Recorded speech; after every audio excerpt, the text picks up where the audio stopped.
Hi, everyone. It's Melissa Vincenty from Worldwide Migration Partners. I'm in beautiful Hawaii, Honolulu to be exact. As you can see behind me, got an amazing ocean view. Been here a few months, returning to Australia soon. So I just wanted to jump online really quick and talk a little bit about travel. It's summertime in the US and it's school holidays now in Australia.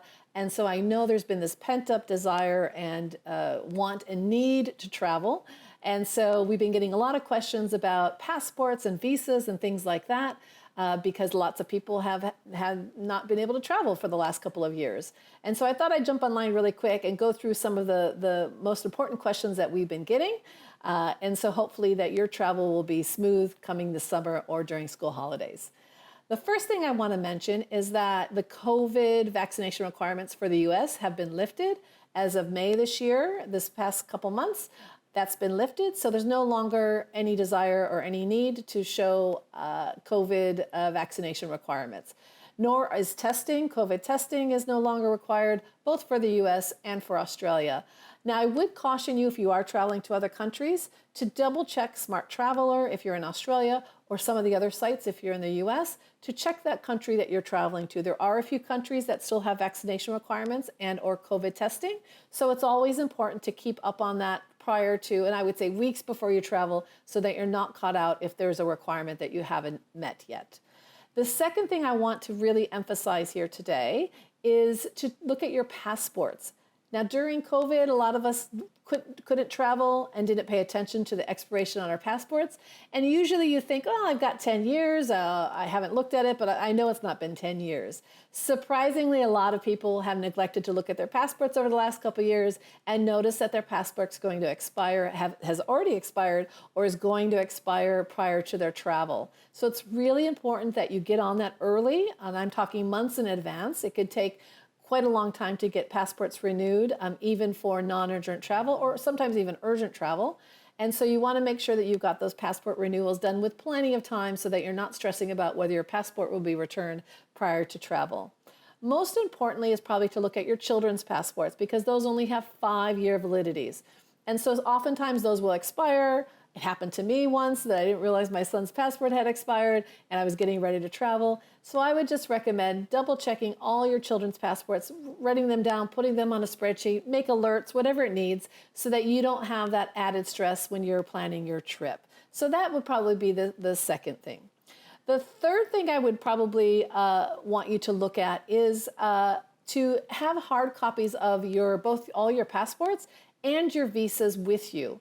And this is important because luggage gets lost, other things get lost. And so if you happen to lose your passport or your passport stolen while you're away, you'll have a good record. I know this is common sense, but oftentimes we forget these things when we're packing or when we're preparing for the trip. So please take a hard copy of your passports, children's passports, and of your US visas, and any other documents if you're an Aussie or have status in Australia.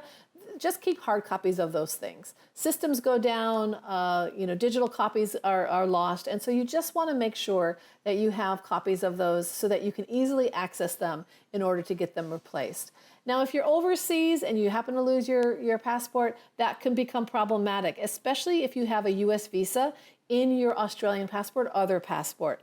The reason being is that the visa, you actually need the visa to return to the US, even though you had validity left on your visa. If it's lost, you have to get that visa replaced.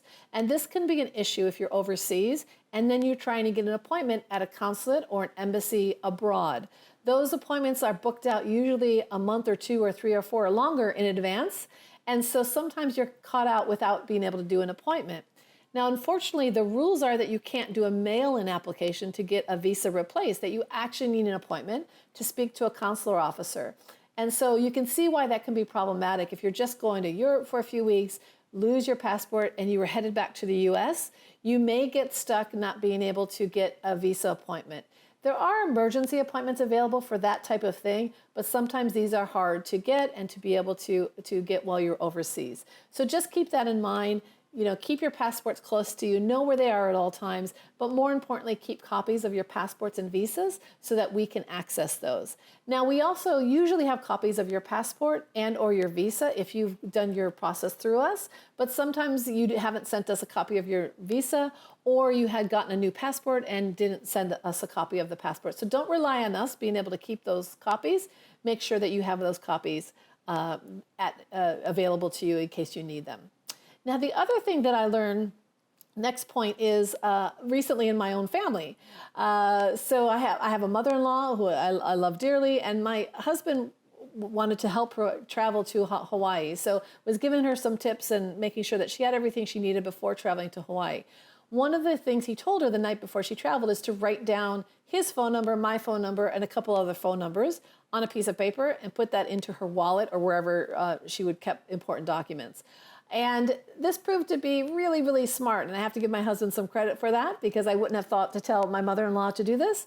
But she actually left her phone in the car when she was dropped off at the airport. So she got on the airplane and was headed out to Hawaii. This was a long flight from Minnesota. And so we didn't hear anything from hours and hours and hours. And then we found out she used someone's phone to call us and was able to get a hold of my husband to tell him that she had lost the phone and that the pickup at the airport was going to be a little bit different. And so I thought, oh, that's brilliant. I don't usually tell my clients to do this because I don't want to seem like I'm overdoing it. But this was a perfect example of everything that we contain is usually in our digital devices. So usually in our phone or in our iPads or in our laptops. And so we don't think about just keeping a short list of those things with us as like emergency contacts and things like that. So I just wanted to reemphasize that. If you don't make that a practice, do that. And it's really smart. It was a reminder to me to do that because I had gotten out of practice to do that. But I don't have anyone's phones memorized except for my husband's phone number and my son's phone number. So sorry, those of you who I call, quite often I don't memorize your phone numbers. But that's just a good tip to keep in mind.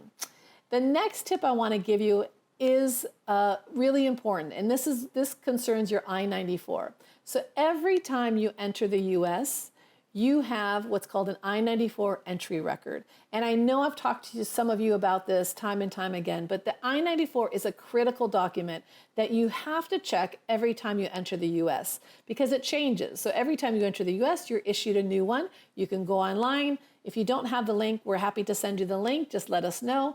But you go online and see what validity have they given you on that particular entry. So whether it's an ESTA or an E3 or any other visa, you're going to have a validity of your stay in the US, and that's contained on that document. So it's really important for you to keep up on that. So if you haven't checked your I-94 in a long time and you've been in the US, go ahead and do that after you see this video. Just double check of how long your I-94 is valid for.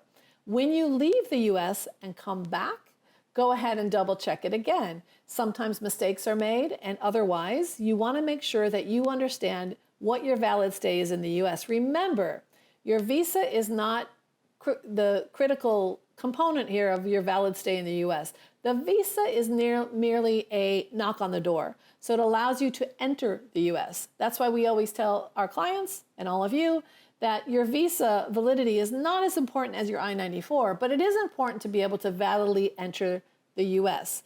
And so if you have some time left on your E3, for example, you're able to enter the US on that visa, but then your I-94, it may be granted for 2 years, so longer than your visa validity. So you just want to keep up on your I-94, just make it a habit like any other things. You unpack your suitcase after a day or two, go ahead and check your I-94. Mistakes are made. And so we want to be able to correct those mistakes, and we can correct most mistakes that are made by CBP at the time of entry. Mistakes are made, so we can get those corrected through a process, but please check that. Contact us if you have any issues on your I-94. Now, I want to mention also for those foreigners who are in Australia and say you're on a partner visa, whether it's on your first stage partner visa or your second stage, an 820, 801, 309, or 100, you always want to check when your 5-year validity is coming, if you're coming close to that. Because if you're traveling around that 5-year mark where that visa is going to expire, you're going to have to get a returning resident visa prior to returning back to Australia. And again, during COVID, there wasn't much travel going on, and so you may have forgotten how long the 5 years had been going on or when that expiration was. So it's important to go back look at your grant notice, find out how long your your visa is good for, and make sure that you apply for that returning resident visa. Again, if you have any issues on your returning resident visa application, or if you want to discuss it with us, please just contact us and we can go through that process a little bit. The next thing I want to discuss is just across the board. Now that I've been back in the US and I've been doing some traveling and seeing family travel and clients been traveling, you really have to prepare. And this has nothing to do with passports and nothing to do with visas. It just has to do with having patience about flight cancellations and changes to flight itineraries and delays.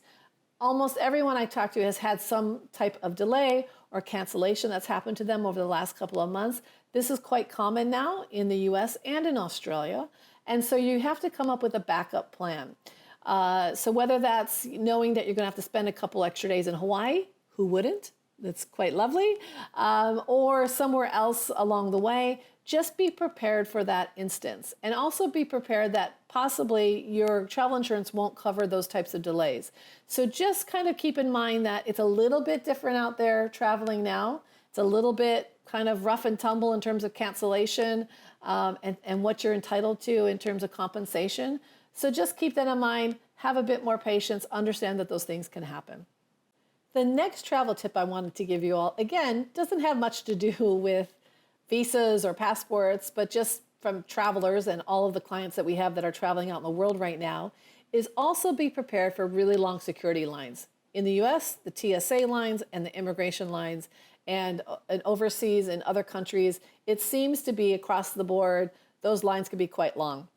So just be prepared either on arrival at immigration or when you're just checking into some domestic flights. The TSA lines in the United States can be quite long. And so be prepared for those waits. If you've got children, make sure that you have snacks and otherwise. But that's just something that we have to learn to live with right now. It happens all the time.